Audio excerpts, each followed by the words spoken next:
Saturday. So hindi dapat schedule namin yung paglalabas. So wala akong magawas, so maglalaba ako today. So let's go.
Napaikot na ako, may mga ano pa dyan, mga bed sheets.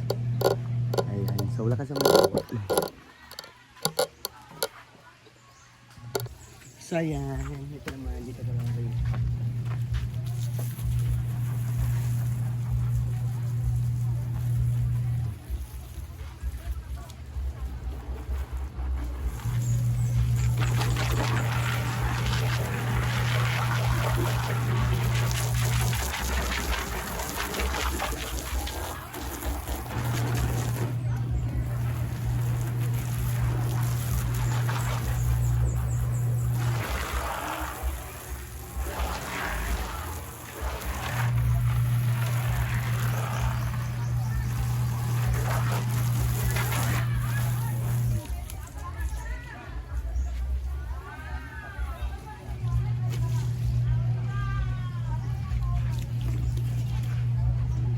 Ito.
Nani?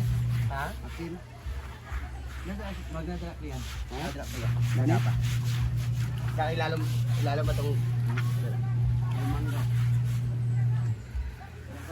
Ang pagkwadra.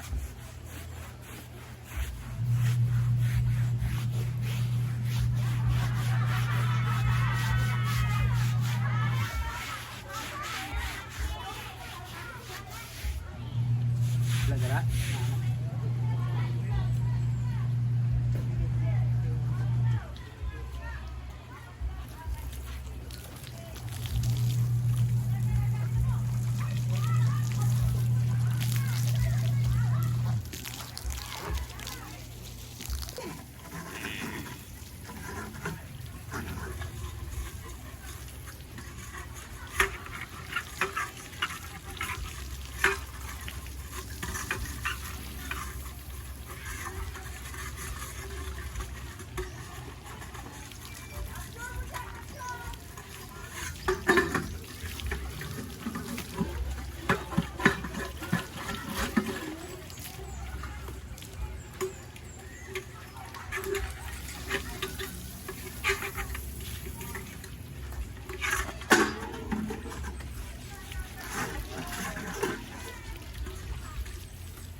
Ulitan.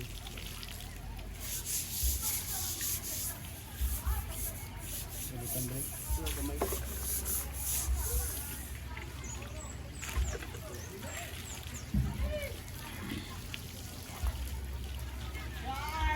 Gol!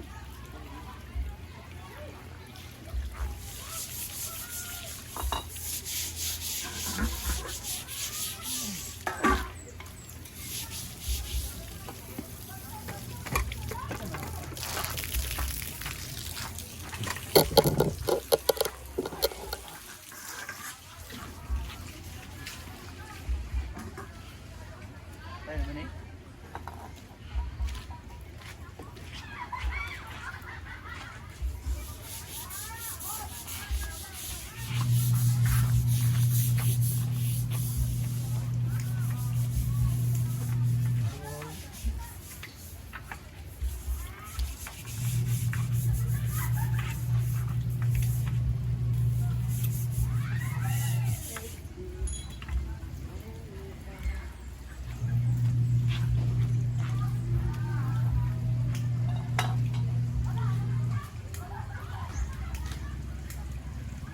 Naman binisilip ka rin tayo. Hindi ang butang.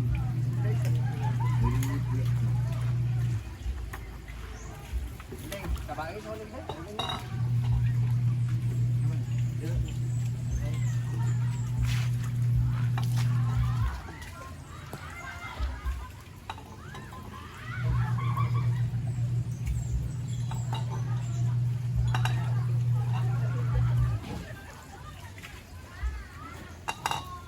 Sige lang balik sa ganyan.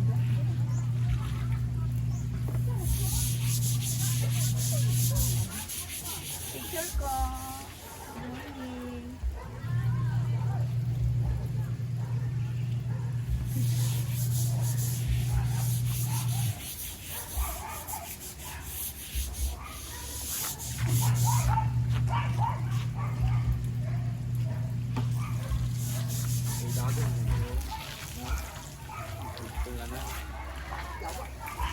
Ay, cellphone ba ka?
kaya ba? Dahil gani?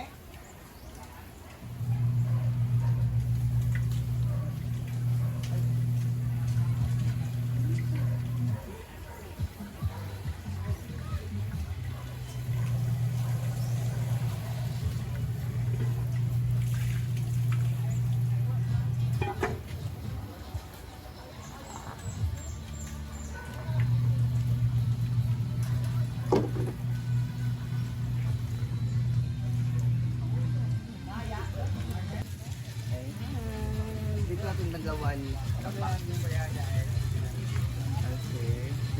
Hindi natin magalawan.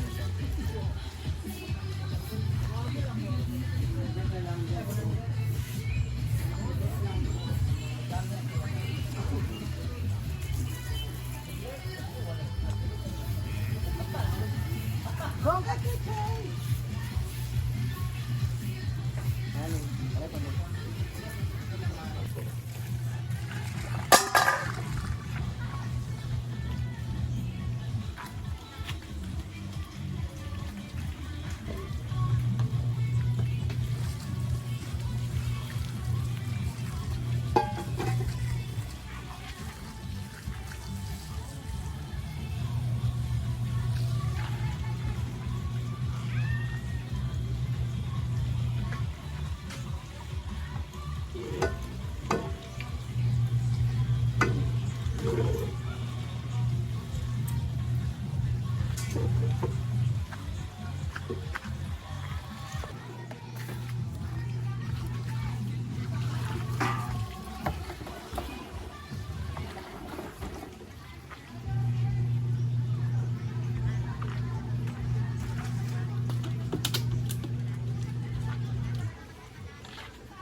Masasabi ko Ano na dito si Martin? Ano lutuin niya? laking gulay talaga ako.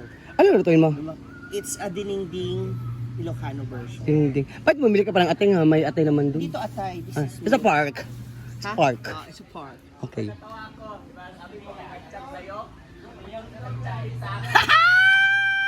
Pares, feeling ko it's atay. Ay, yung lalaki? Lalaki, hindi yung... Magkapareha lang kayo ng lalaki. Nagchat-chat sa'yo, nagchat-chat din ka, Argel. Kagabi din sa amin. Ano sa inyo? Kagabi din sa amin. Nagchat sa akin, nagchat kang jigjag. Nakalimutan ko na yung intro ko. Earl nga. Ay, lagi. Tagampason? Dili, taga ano siya? Tagampason na siya. Taga Iligan. Grabe ka naman, ma'am. Siya, ang dami mong lalaki. Gabi-gabi na lang, ha? Wala na, putol na yung intro ko. So eto na dahil nga Mother's Day na tayo, magluluto tayo mga ma'am. Bukas pa Mother's Day. Yes, I just want to reminisce yung food na talagang kinalakihan ko with my lola and with my mom. Kasi si mama doon, hindi siya talaga mahilig magluto. Ito talaga yung food na pag ito yung ulam namin talaga, napakalakas namin kumain. I really don't know. Iba yung sarap, iba yung nararamdaman ko. Kaya ngayon, susubukan kong lutuin ito dahil sa bunga ng malunggay, you know, dahil itong malunggay na to, ito talaga yung kasi sabi nga nila, dito rin sa Mindanao or sa Visayas, hindi nila masyadong pinapansin ito kasi hindi nila alam paano kainin or what. I really don't know. Pero sa amin po, sa mga Ilocano at Pangasinense, or somewhere in Luzon province, ang hilig talaga kami sa ganito. That's why, nung nakita ko to na dala ni Rhea, halos, hindi ko alam para naiiyak na ewan. Sabihin niyo ng OA, pero talagang ang saya-saya ng puso ko. Kaya ngayon, susubukan kong gawin yung version ng lola ko na alam ko namang mahihirapan akong gayahin yun kasi talaga napakasarap. Kaya subukan na natin yan. Okay, so bago ang lahat, sabihin ko muna sa inyo kung ano yung ating mga ingredients. So meron tayong kamatis, kasama ang kamatis, bawang, sibuyas. Meron tayong kalabasa, talong. Actually, maraming pinamili na ibang gulay. Hindi ko lang ilalahat kasi baka yung iba hindi kumain. So sayang naman ako lang lahat uubos, diba? Ayan. So meron tayong okra, kabote, and yung pansahog. Pwede rito kasi inihaw na isda or pritong isda ang ikumbahin nyo or isahog nyo. Pero ako kasi I prefer meat. At syempre ang malunggay. So simulan na natin ang paghanda, paghihiwa nito para mamaya ready na siya. Shing! So yun ang iba. Kapag saday. Kapag saday ba? Ilan pa kay magnam ko ikuan ko.